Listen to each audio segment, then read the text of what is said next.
And welcome back on the Good Morning Artesia radio show. First day of school. Let's bring on the superintendent, Mr. John Ross Null. Good morning.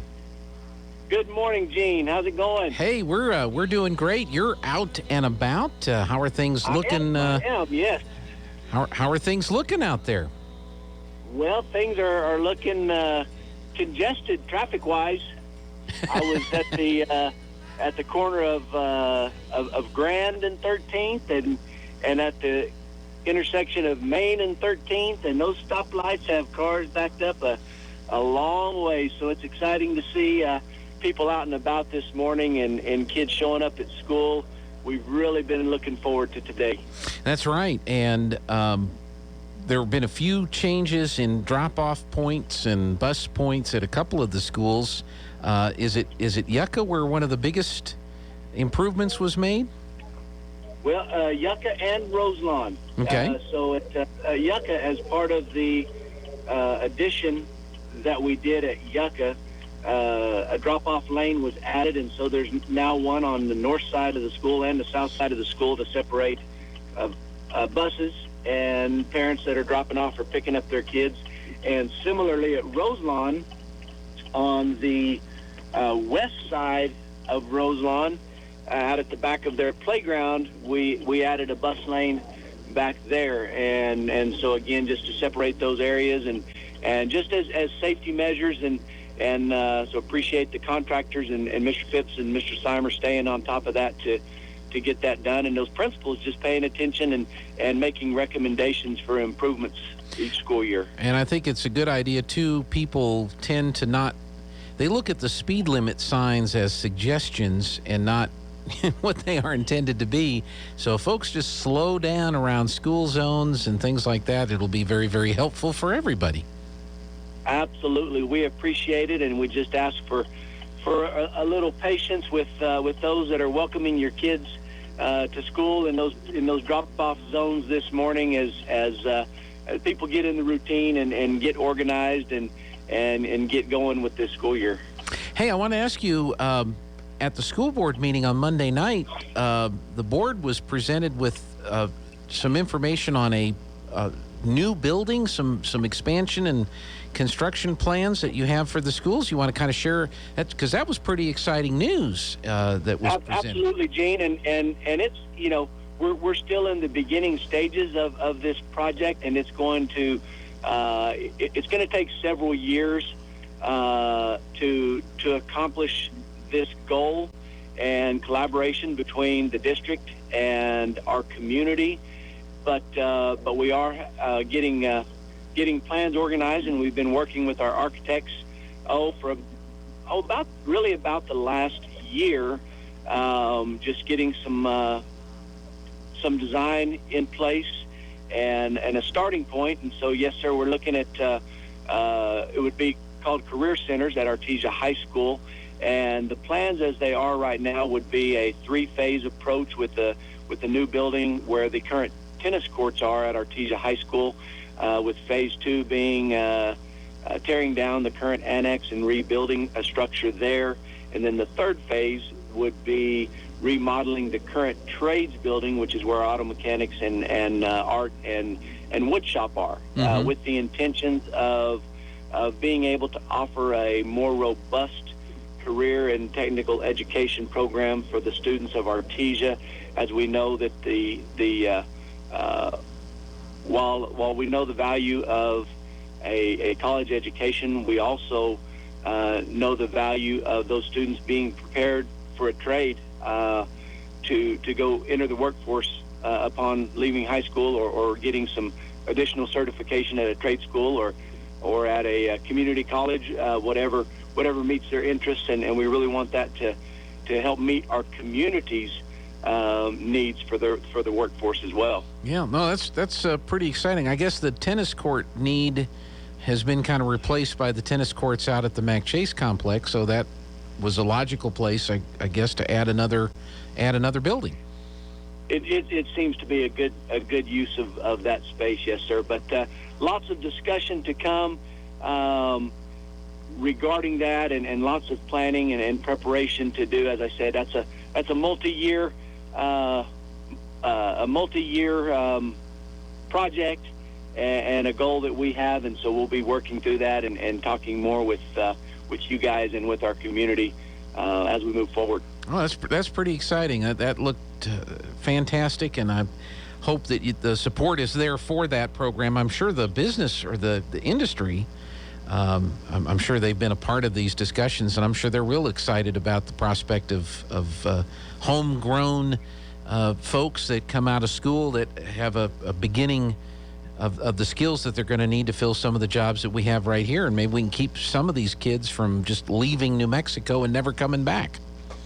Absolutely. And actually, discussions have been going on for a couple of years now, and really initiated by, for example, those at our Chamber of Commerce and some local foundations and local industry in just having conversations about that and identifying that need.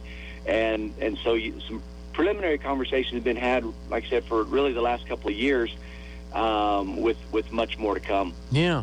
I want to ask you one other thing from the meeting on Monday night. The board unanimously passed a resolution that you were going to distribute to the school districts around the state and send to the state board, asking for local school boards to have more control over their local decision-making process.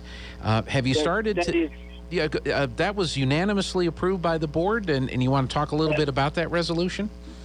That was. So, there are, right now, just as an example, of course, the return to school toolkit that we've worked through and you've heard so much about, and so that's an example of just kind of a one-size-fits-all approach to situations that districts have been talking about. But that's just one example. So this resolution is not specific to one particular topic. Mm-hmm. It just generally is asking for or advocating for more local control by local school boards, and so that was passed unanimously by our board and was sent to all 89 school districts, was sent to the Secretary of Education as well as our local or regional legislators. And I've actually been contacted by a number of districts since, asking questions about that, considering something similar. And actually, my wife showed me on Facebook last night a map, and I'm not exactly sure who's keeping up with it, but anyway, a map identifying school districts that have done something similar recently. Yeah, I think Roswell did something similar at their meeting this week. So. Yes, sir. Yes, sir. And that's kind of the start of a grassroots effort that needs to build to try to get some of this done. Because when I think of a toolkit, I think of a bunch of tools, and then depending on the project that you're working on, you look for the tool for that project, as opposed to saying, whatever the plumbing problem is that you have, you must use a vice grip. I was like, well, wait a minute, right. Maybe a vice grip is not what's needed for this particular thing. So sure, that would be very good if you could get that done. Yeah. Well, and I think that's a good analogy, Gene. And we had good discussion with our Superintendents Association on Tuesday morning, just regarding this idea, and acknowledging that that right now there are certain practices that we don't have any choice about, whether we agree with them or we don't. We've got to do the best that we can to follow these guidelines that we've been given. But at the same time, we do know that it's very important to have some advocacy right now for local control, and we believe that this is a good time to